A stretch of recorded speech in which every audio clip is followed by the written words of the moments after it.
मॉमचा धाबा YouTube चॅनलवर तुम्हा सर्वांचं मनापासून स्वागत। आज आपण उपवासाची साबुदाणा खीर कशी बनवायची ते बघणार आहोत। साबुदाणा खीर बनवण्यासाठी लागणारे साहित्य: 1 वाटी साबुदाणा, वेलची पूड, 2 ते 3 चमचे साखर, तुमच्या आवडीनुसार बेदाणे घेऊ शकता तुम्ही। इथे आपण काजू, बदाम आणि चारोळ्या घेतलेल्या आहेत। अर्धा लिटर दूध, 2 चमचे तूप। सर्वात प्रथम आपण दूध गरम करून घ्यायचं आहे। दूध गरम झालेलं आहे। साबुदाणा खीर बनवायला सुरुवात करू। गॅसवर कढई ठेवायची। त्यानंतर संपूर्ण कढईला तूप लावून घ्यायचं ब्रशने, जेणेकरून आपले जे साबुदाणे आहेत ते कढईला चिपकणार नाही। 1 वाटी साबुदाणे घेतलेले आहेत भिजवलेले। साबुदाणे मंद आचेवर 1 ते 2 मिनिटं परतून घ्यायचे। चांगले परतून घेतल्यानंतर त्यामध्ये आपण गरम केलेलं दूध टाकायचं।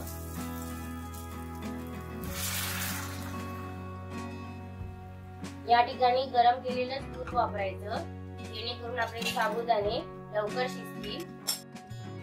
साबुदाणे दुधामध्ये चांगले शिजू द्यायचे। 5 मिनिटे दुधामध्ये चांगले साबुदाणे शिजायला पाहिजे।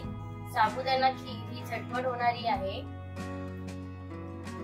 त्यामुळे तुम्ही उपवासाला ही खीर बनवू शकता। साबुदाणे चांगले दुधामध्ये शिजलेले आहेत बघा। आता खिरीमध्ये 2 चमचे साखर टाकायची आहे।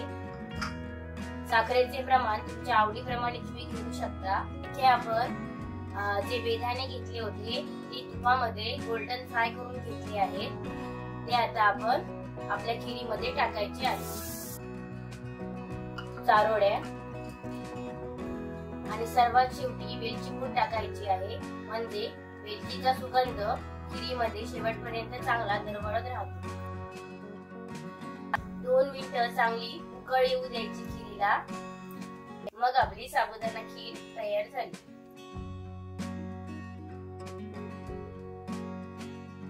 2 मिनिटे झालेली आहेत बघा। आपली साबुदाणा खीर तयार आहे।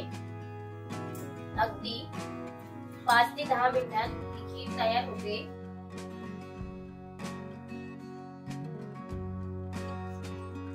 अशी जाडसर खीर तयार करायची।